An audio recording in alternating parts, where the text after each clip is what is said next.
Hello, welcome everyone. 18 दिसंबर morning 8 बजे the Hindu editorial show में आप सभी का स्वागत है। सबसे पहले तो मैं आपसे शेयर करना चाहूंगी कल का रिस्पॉन्स। जो मैंने ये मैगजीन आपको शेयर करी है, सिलेक्शन मैगजीन, ये सारे के सारे एग्जाम्स को टारगेट करती है, एसएससी, बैंक। नीचे मैंने पूरी लिस्ट लिखी हुई है और इस मैगजीन का आप सभी बच्चों ने इतना गजब का रिस्पॉन्स दिया, तो सबसे पहले तो मैं आप सभी को थैंक यू बोलना चाहती हूँ। इतने बड़े बड़े कमेंट्स मैगजीन के लिए, मतलब मैं तो कुछ ही स्क्रीनशॉट्स लगा पाई हूँ। प्रियंका, अंजलि, कोमल सिंह, हर्ष, शीतू, ऋषिका, सुमन, मनिक, खुशबू, नीतू, मतलब मैं कुछ ही स्क्रीनशॉट्स लगा पाई हूँ, लेकिन मैं थैंक यू आप सबको बोलना चाहती हूँ। इतना गजब का रिस्पॉन्स आपने सिलेक्शन मैगजीन को दिया है और द हिंदू एडिटोरियल को तो आप हमेशा से ही देते हो, ठीक है। तो सबसे पहले मैंने सोचा था शुरुआत में ही आपको बोल दूं, इतना गजब का रिस्पॉन्स, मजा आ गई। ये होता है एंगेजमेंट, कि भाई किसी ने आपके लिए कुछ बनाया और आप उसको इस्तेमाल करो, जैसा लगा वैसा बताइए। और आप सबने इतने अच्छे अच्छे कमेंट्स किए हैं, thank you so much. Now I will not waste your time, शुरू करते हैं 18 दिसंबर द हिंदू एडिटोरियल का शो। वोकैबुलरी का पहला क्वेश्चन आपकी स्क्रीन पे आ गया है, इंटरिम। इंटरिम वर्ड का मतलब होता है टेम्पररी, प्रोविजनल। जैसे कि कभी एसएससी को डेट आउट करनी है, वो हमेशा लिखता है 19th, लिखेगा सपोज 19th दिसंबर, और आगे लिख देगा टेंटेटिव। आपने देखा होगा ना ये वर्ड टेंटेटिव, टेंटेटिव। तो टेंटेटिव का भी सेम मतलब होता है। टेंटेटिव हो गया, इंटरिम हो गया, टेम्पररी, प्रोविजनल, ट्रांजिशनल, इन सब का मतलब सेम होता है कि थोड़े समय के लिए, टेम्पररी, ठीक है। एडहॉक बेसिस पे, एडहॉक भी एक वर्ड है, आपने सुना होगा बहुत बार। एडहॉक हो गया, टेंटेटिव हो गया, प्रोविजन, टेम्पररी, इंटरिम, इन सब का मतलब होता है अस्थायी रूप में, थोड़े समय के लिए। जैसे जब तक परमानेंट ऑर्डर पास नहीं हुआ है तब तक इंटरिम ऑर्डर पास हो जाता है, मतलब थोड़े दिन का ऑर्डर। पर ऑर्डर वो भी होता है, फॉलो उसको भी करना पड़ता है, लेकिन थोड़े दिनों तक, ठीक है। ऑपोजिट क्या होगा? जाहिर सी बात है, कोई चीज परमानेंट है, एवरलास्टिंग है। एंड्योरिंग भी आप बोल सकते हो, जो चीज लंबे समय तक चल रही है, एंड्योरिंग हो गया। परपेचुअल हो गया, तो परपेचुअल भी हम यहाँ पे लिख सकते हैं, परपेचुअल हो गया। ये सारे वर्ड्स हम यहाँ पे लिख सकते हैं। इंटरिम अच्छे से क्लियर हो गया। दूसरे वर्ड पे शिफ्ट करते हैं, हॉल्टिंग। हॉल्टिंग का मतलब होता है हॉल्ट कर करके, मतलब रुक रुक के, एक कंटिन्यूअस मैनर में आप चीजों को नहीं कर रहे हो, रुक रुक के कर रहे हो। Hesitant, stopping and starting often, not continuous, रुक रुक के। जैसे ये वेव होती है ना, वेव कभी ऊपर कभी नीचे, मतलब इस तरीके का, तो इसका एक सिनोनिम होता है वेवरिंग। वेवरिंग इसका एक सिनोनिम होता है। हेजिटेंट हो गया, फाल्टरिंग हो गया, स्टम्बलिंग हो गया। स्टम्बलिंग का भी मतलब होता है फंबल करना, स्टम्बल करना, मतलब कि रेगुलर प्रोसेस में, कंटिन्यूअस प्रोसेस में ना करना, रुक रुक के किसी काम को करना। क्लियर है? यहां तक सबको समझ में आ गया है? बढ़िया से रुक रुक के करना, ठीक है। अच्छा, इसको ऑपोजिट क्या होगा? इसका ऑपोजिट होगा बहुत ही ज्यादा स्मूथ तरीके से करना, कॉन्टिन्यूअस तरीके से करना, बहुत ही ज्यादा स्मूथ तरीके से करना। और मतलब आप एक तरफ रुक रुक के कर रहे हो तो यू आर नॉट श्योर, तो इसका एक ऑपोजिट कॉन्फिडेंट भी हो सकता है। जैसे मैं स्पीच दे रही हूँ, रुक रुक के दे रही हूँ, मतलब आई एम नॉट श्योर, तो इसका एक ऑपोजिट कॉन्फिडेंट भी हो सकता है। क्लियर है सभी को? ये सभी चीजें क्लियर है? ठीक है। तो ठीक है, यहां पे हमने बोला रेजोल्यूट, रेजोल्यूट, रेजोल्यूट इसका एक मीनिंग हो गया। क्लियर है? हॉल्टिंग का जो ऑपोजिट है एक रेजोल्यूट हो गया, रेजोल्यूट भी है। सिनोनिम इसका आप इररेजोल्यूट कर सकते हो, इररेजोल्यूट हो गया, मतलब यू आर नॉट श्योर, तो इररेजोल्यूट हो गया। क्लियर है? तो बढ़िया से समझ में आ गया। हॉल्टिंग मतलब ब्रेक ले लेके, पॉज ले लेके, कॉन्टिन्यूअस चीजें नहीं बन पा रही हैं, बीच में स्टॉपेजेस आ रहे हैं, इसको हम हॉल्टिंग बोलते हैं। ऑपोजिट हो जाएगा कॉन्फिडेंस मैनर में, स्मूथली, कॉन्टिन्यूअस तरीके से चीजों को करना। नेक्स्ट वर्ड है परमिसिव। परमिसिव का मतलब होता है जब आप हर चीज की परमिशन दे देते हो। परमिसिव वर्ड बना किससे है? परमिसिव वर्ड परमिशन से ही तो बना है, जब आप हर चीज की परमिशन दे देते हो। हर चीज की परमिशन कौन देता है? जो बहुत लीनियंट होता है।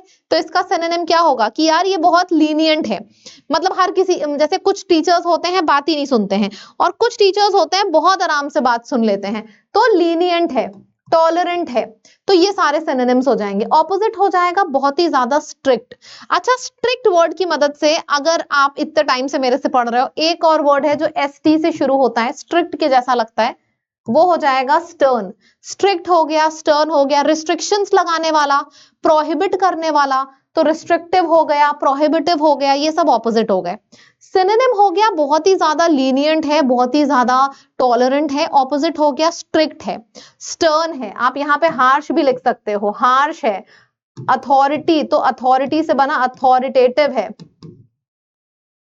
ठीक है, मतलब अपनी जो मैंने बोल दिया सो बोल दिया, इस वाले एटीट्यूड का है, ठीक है। फिर नेक्स्ट है the process of taking legal action. Litigation word legal से ही बना है, लिटिगेशन। अच्छा, लिटिगेशन और मिटिगेशन में कंफ्यूज मत होना, ठीक है, साउंड सेम करते हैं लेकिन मीनिंग बिल्कुल अलग है। लिटिगेशन इज मुकदमा, लीगल चीजों से रिलेटेड, और मिटिगेशन का मतलब होता है जब हम किसी चीज को कम करने की बात करते हैं, सो दैट इज मिटिगेशन। खैर, हम लिटिगेशन पे थे, तो लिटिगेशन का मतलब होता है लीगल एक्शन। लीगल से जो भी वर्ड्स, लीगल है, लॉ सूट है, प्रोसिक्यूशन है, मतलब चीजों को प्रोसिक्यूट कराना, ये हो गया। ऑपोजिट क्या हो जाएगा? अग्रीमेंट, मीडिएशन, रिकंसाइल करना। एक तरफ चीजें लीगल मैटर में कन्वर्ट हो रही हैं, आपने अक्सर ही लोगों को बोलते हुए सुना होगा, भैया कोर्ट तक ना लेके जाओ, आपस में मामला सुलटा लेते हैं। तो आपस में सुलटाना इज नोन एज अग्री कर जाना, रिकंसाइल कर लेना। इसको opposite law suit, legal action, ये सब ऑपोजिट्स हो जाएंगे, ठीक है, क्लियर है। चलिए नेक्स्ट है एम्पली। एम्पली वर्ड एम्पल से ही तो बना है, और एम्पल का मतलब होता है बहुत ज्यादा। तो चाहे आप प्लेंटीफुल बोलो, चाहे आप बाउंटीफुल बोलो, plentiful, bountiful, abundant, sufficient, generous. एक और वर्ड है कॉपी भर भर के नोट्स लिखना, तो कोपियस हो गया। ये सारे बहुत भर भर के एग्जाम में पूछे जाते हैं। इसको ऑपोजिट क्या हो जाएगा? किसी चीज की कमी है, कमी है तो स्कार्सली हो गया। एडिक्वेट नहीं है मतलब इनएडिक्वेटली हो गया। बहुत ही कम है मतलब पुअर हो गया। एक मियागर वर्ड भी होता है, कितने लोगों ने सुना है? कितने लोगों ने ये वर्ड सुना है? मियागरली, स्पार्सली, इन सब का मतलब होता है कम, ठीक है, और इन सब का मतलब होता है एम्पल, प्लेंटीफुल, बाउंटीफुल, कोपियस, इन सब का मतलब होता है ज्यादा। और मियागर, स्पार्सली, स्कैंटी, ये स्कार्सली, इन सब का मतलब हो जाता है कम। बुलवर्क, इतनी बहुत ही ज्यादा स्ट्रॉन्ग, मतलब कि अ स्ट्रॉन्ग डिफेंस सिस्टम। कि आपने वो देखा बाहुबली मूवी, उसमें खूब बड़ा बड़ा ऐसे पकड़ा जाता था ताकि अगर कोई तलवार मारे उसको ऊपर कर दो तो आपकी छाती, सीना प्रोटेक्ट हो जाए। That was known as bulwark, मतलब प्रोटेक्शन करने के लिए ये यूज होता है। फोर्टिफिकेशन, किला देखा है, किला, फोर्ट। फोर्ट भी इतने ऊंचे ऊंचे इसलिए बनाए जाते थे ताकि सैनिक से अपने आप को प्रोटेक्ट कर सके। तो फोर्टिफिकेशन हो गया, बुलवर्क हो गया, सेफ गार्ड हो गया, सिक्योरिटी हो गया, एक तरीके का शील्ड हो गया, ठीक है, बैरियर हो गया। इन सब का मतलब होता है अपनी सेफ्टी के लिए, सिक्योरिटी के लिए ये सारे सिस्टम्स यूज हो रहे हैं। ऑपोजिट होता है वीक, वल्नरेबल, एक्सपोजर, ये सारा इसका ऑपोजिट हो जाएगा। क्या इतनी चीजें सबको यहां तक बढ़िया से क्लियर है? आगे बढ़ते हैं। नेक्स्ट वर्ड है परपेचुएट। परपेचुएट का मतलब होता है किसी चीज को मेंटेन करना, है ना। You want to continue something for indefinite period of time, inadequately, मतलब लंबे समय तक आप लेके जाना चाहते हो, तो दैट इज परपेचुएट। मेंटेन करना, प्रोलॉन्ग करना, चीजों को प्रिजर्व करना, ये हो जाएगा। ऑपोजिट क्या हो जाएगा? किसी चीज पे आपने स्टॉपेज लगा दिया, तो सीज हो गया, स्टॉप हो गया, टर्मिनेट हो गया। एक आपने वर्ड पढ़ा है हॉल्ट लग गया, इंटरप्शंस लग गए। इंटरप्ट वर्ड भी तो आपने सुना होगा, इंटरप्शंस लग गए, मतलब रुक रुक के चीजें होने लगी। तो ये सारा अच्छे से राइटिंग समझ में आ रही है ना। मेंटेन करना, प्रोलॉन्ग मतलब लॉन्ग समय तक, लंबे समय तक चल रहा है। प्रिजर्व मतलब लंबे समय तक चल रहा है, आपने चीजों को सपोर्ट किया हुआ है, लंबे समय तक चल रही है। ऑपोजिट हो जाएगा cease, stop, terminate, pause, halt. एक और वर्ड था इंटरप्ट, ये सारा हो जाएगा। नेसेंट का मतलब हो जाएगा, नेसेंट मतलब नए जैसा, नए जैसा मतलब जस्ट अभी अभी उगा है, नया है, नूब है, नूब बोल सकते हो आप, नोवाइस बोल सकते हो, और क्या बोल सकते हो? नियोफाइट बोल सकते हो, नियोफाइट हो गया, न्यूबी हो गया, न्यूबी हो गया, ठीक है। तो इन सब का मतलब होता है इनएक्सपीरियंस्ड, नए जैसा, मतलब अभी अभी बस उग रहा है, बडिंग, बडिंग, इमर्जिंग, डेवलपिंग। बात समझ में आ रही है? नया है, सब कुछ न से है, नया, न्यू, नूब, नियोफाइट, नोवाइस, सारा न से है। देख रहे हो आप लोग, सब कुछ लिखा है पूरा। ऑपोजिट क्या हो जाएगा? पूरी तरीके से डेवलप हो चुका है, पूरी तरीके से इवॉल्व हो चुका है। इवॉल्व का भी मतलब होता है कि पूरी तरीके से डेवलप हो चुका है, ठीक है? तो आप इवॉल्व भी यहाँ पे लिख सकते हो, बहुत प्यारा वर्ड है इवॉल्व, मतलब पूरी तरीके से वो डेवलप हो चुका है, इवॉल्व हो चुका है, ठीक है? क्लियर है? चलिए अब हम आ जाते हैं, खैर ये दोनों इजी वर्ड्स हैं लेकिन फिर भी मैंने इंक्लूड कर दिया। डिस्प्यूट का मतलब होता है लड़ाई झगड़ा, डिपार्चर का मतलब होता है किसी जगह को छोड़ना। अच्छा, फ्रेजल वर्ब्स, तो आज के फ्रेजल वर्ब्स हैं डील विद।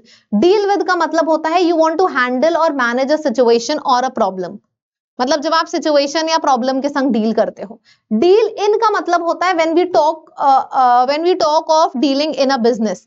डील विद हम पर्सन के लिए भी यूज करते हैं, when you are dealing with a person, I am dealing with him, person के लिए।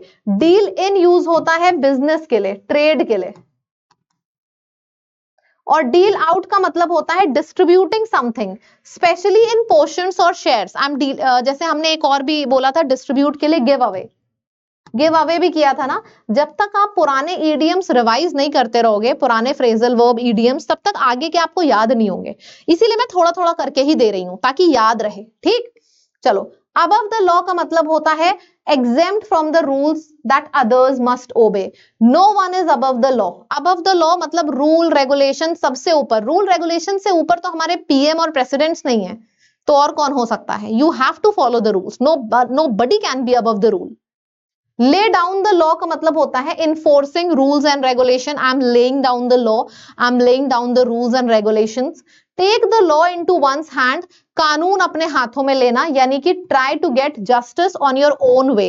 मतलब you do not want to follow the method कि पहले आप लॉ कोर्ट में जा रहे हो, केस फाइल कर रहे हो, नहीं। I want to take the law in my hand, अपने हिसाब से मैं फैसला लूंगा। So that is taking law in your own hand, ठीक है?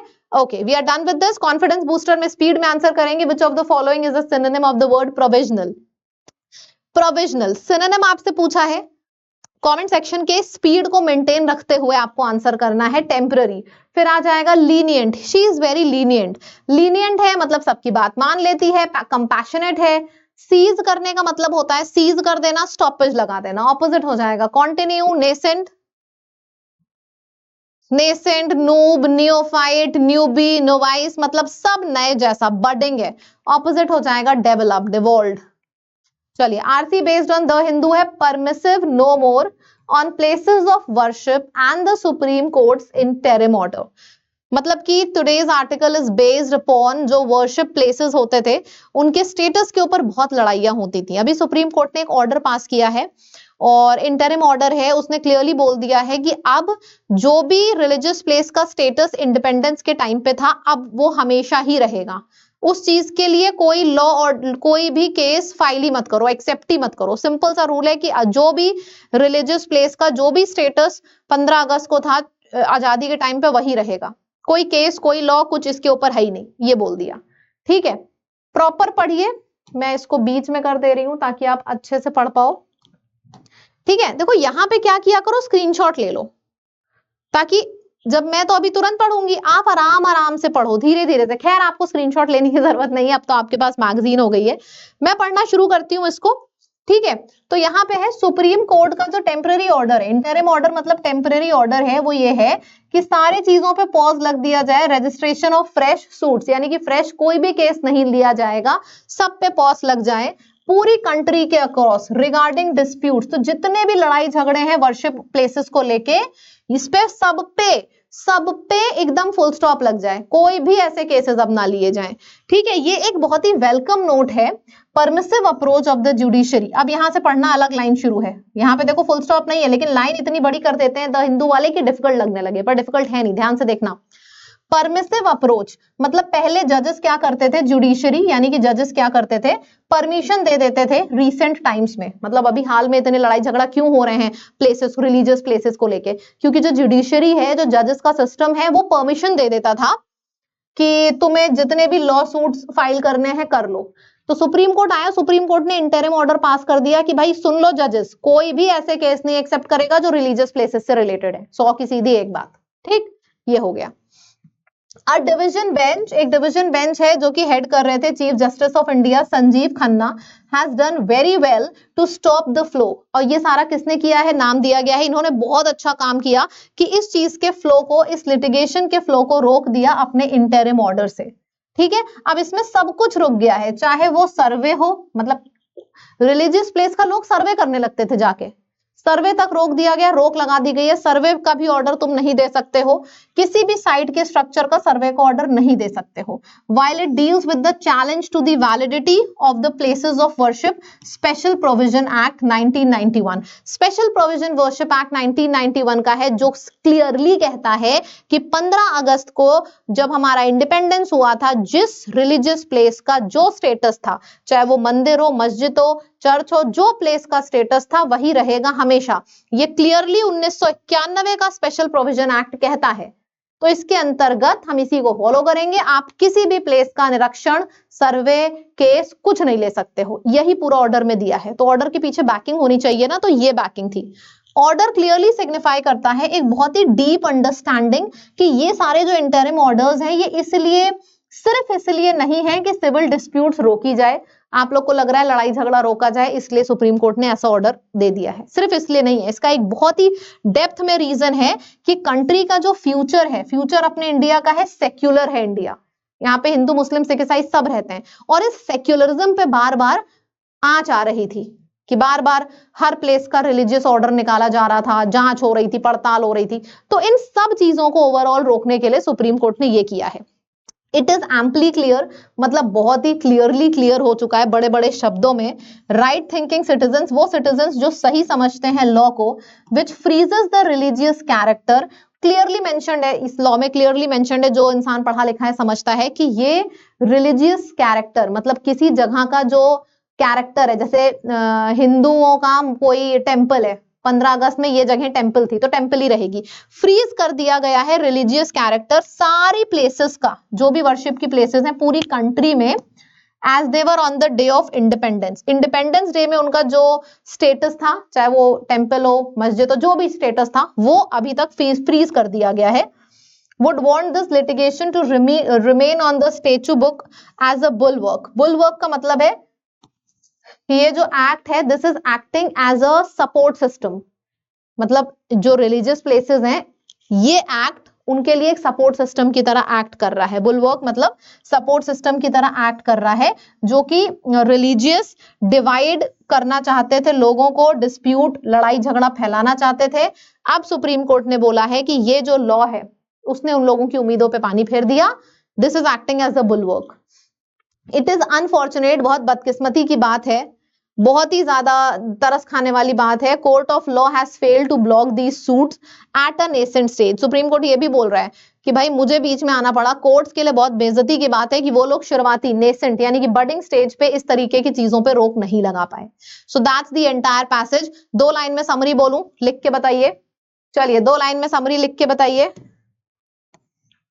तो क्या यहाँ पे समरी चल रही है? समरी सिंपल सी ये चल रही है कि सुप्रीम कोर्ट ने क्लियरली बोल दिया है, इंटरिम ऑर्डर पास किया है, और ये इंटरिम ऑर्डर बेस करता है इसके ऊपर 1991 के एक्ट के ऊपर कि जो रिलीजियस प्लेसेस का एक्ट, जो रिलीजियस प्लेसेस का इंडिपेंडेंस के टाइम पे स्टेटस था वो अभी भी मेंटेन रहेगा। ठीक है, ये इसलिए बोला है सुप्रीम कोर्ट ने ताकि लड़ाई झगड़ा ना हो, इंडिया का जो फ्यूचर है सेक्युलरिज्म वो मेंटेन रहे। साथ ही साथ एंड में कोर्ट्स को, छोटे कोर्ट्स को हड़काया भी है कि भाई तुम लोग नेसेंट स्टेज पे ये मैटर नहीं देख पाए, मुझे इसमें आना पड़ा। ठीक है, तो that's the entire thing. Question number 1 आपके सामने है, सभी लोग इसका आंसर करेंगे, स्पीड में बताएंगे क्या होगा करेक्ट आंसर। बताएं सभी लोग। What is the significance of the Supreme Court's interim order? ये अलाउ करता है सर्वे? नहीं। परमिट करता है रजिस्ट्रेशन? नहीं। स्टॉप करता है फ्रेश सूट्स को। ठीक है, आ गया कॉन्फिडेंस? इतना डिफिकल्ट पैसेज था, सच बता रही हूँ डिफिकल्ट पैसेज था, लेकिन आप देखना इसका भी आंसर आप सही करोगे। What does the Places of Worship Act aim to achieve? Resolve all pending disputes? नहीं। Freeze the religious character of places of worship as they were on the day of independence? Correct answer है, बिल्कुल correct answer है। अब आपको क्या लग रहा है मैं होमवर्क आपको पुराने सिस्टम में दूंगी? नहीं, ये द हिंदू है, द हिंदू का मोस्ट पावरफुल वर्जन है जिसमें होमवर्क आपको आपके सिलेक्शन के लिए, आपकी तैयारी के लिए दिया जाता है। होमवर्क सिलेक्शन मैगजीन पे होगा। ये सिलेक्शन मैगजीन आपको मेरे टेलीग्राम पे मिल जाएगी। सिलेक्शन मैगजीन जैसे ही ये वीडियो खत्म होगा आपको मेरे टेलीग्राम पे, इंग्लिश बाय बरखा मैम मेरे टेलीग्राम का नाम है, इंग्लिश बाय बरखा मैम ये मेरे टेलीग्राम का नाम है। वहां पे आपको ये मेरी मैगजीन मिल जाएगी। टेलीग्राम का लिंक डिस्क्रिप्शन में भी आपको दिया हुआ है। मैगजीन को आपको एक झलक दिखाना चाहूंगी। 25 सवाल, सिलेक्शन मैगजीन का नाम इसलिए है क्योंकि इसमें सारे तरीके के मैंने सवाल दिए हैं और मुझे खुशी इस बात की है कि आप देखो 1 2 3 4 5 6 7 8 पूरा 25 तक, एंड में देखो 25 स्टूडेंट्स ने 25 के टर्म्स में पूरे के पूरे क्वेश्चंस का आंसर किया है, जैसा कि मैंने उम्मीद करी थी, जैसा कि मैंने आप सबसे बोला था। ठीक है, पता है यहीं से रिलेशन, यहीं से एंगेजमेंट का आइडिया लगता है। हमारी जो टीम है ये कितनी पावरफुल है, हम एक दूसरे से कितना जुड़े हुए हैं। I'm really grateful to have you all in my life। मैंने सच में ये मैगजीन प्रिपेयर करी थी, एक एक सेकंड में ये सोचती थी कि आपको कैसी लगेगी। आपको इतनी अच्छी लगी, आपने सारे के सारे क्वेश्चंस किए, मुझे बहुत अच्छा लगा। अब अगर आप सिलेक्शन चाहते हैं, मैं वादा आपको कर रही हूँ कि मैं मैगजीन आज भी आपके लिए लेके आई हूँ। बस ये मैगजीन सिंपल सा है, मैं आपको तब तक मैगजीन देती रहूंगी, फ्री दूंगी आपको मैगजीन, जब तक आपका रिस्पॉन्स ऐसा आता रहेगा। सिंपल सी बात है, जिस दिन आंसर्स आना बंद हो गए उस दिन मैगजीन का लास्ट डे होगा, पक्का वादा कर रही हूं। और इससे आपकी जो आग है, जो एग्जाम निकालने की चाहत है, वो एग्जाम के दिन तक मेंटेन रहनी चाहिए, चाहे प्री हो चाहे मेंस। बस एक चीज आपसे चाहिए, 150 कमेंट्स का 157 कमेंट्स आए हैं कल के वीडियो पे। आज के वीडियो पे मैगजीन खोलना, सारा सॉल्व करना, 25 के 25 आंसर्स कमेंट करने में आपको शायद यार 1 या 2 मिनट लगेगा। मैं बस इतना चाहती हूं इस नंबर से बड़ा नंबर हो, चाहे फिर वो 158 ही क्यों ना हो, 160 ही क्यों ना हो, हम 200 300 नहीं कह रहे, लेकिन इस नंबर से बड़ा हो। ठीक है, एक दिन ऐसा आएगा आप देखना, जितने लोग वीडियो देखेंगे उतने लोग कमेंट करेंगे, मुझे पूरा भरोसा है। This is my power of manifestation. Selection magazine will give you selection. ठीक है, अच्छा एक चीज और बहुत इंपॉर्टेंट आपको बतानी है, कमेंट जरूर करिएगा, कल भी मैं स्क्रीनशॉट डालूंगी। ये जो फाउंडेशन बैच एसएससी एग्जाम के लिए है, इसका आज लास्ट डे है ऑफर का। मतलब आप इस कोड का इस्तेमाल करते हो ना, LAB लैब, जब आप इस कोड का इस्तेमाल करते हो तो आपको इतना बड़ा डिस्काउंट मिल रहा है। इस ऑफर का आज लास्ट डे है, जरूर से इस बैच में एडमिशन लो, क्योंकि यहाँ पे आपको मेरी कंप्लीट इंग्लिश मिलेगी, अमन सर की कंप्लीट जीएस मिलेगी, कंप्लीट रीजनिंग मिलेगी, कंप्लीट मैथ्स मिलेगा, और साथ ही साथ CGL, CHSL, MTS, GD, CPO सारे के सारे एग्जाम्स को ये टारगेट कर रहा है। तो मत मिस करना, कुछ ही घंटे बचे हैं, आज इस ऑफर का लास्ट डे है। Thank you so much. नए स्टूडेंट्स चैनल को सब्सक्राइब जरूर करिएगा। कल फिर से मुलाकात करते हैं शार्प 8 AM पे। Bye bye.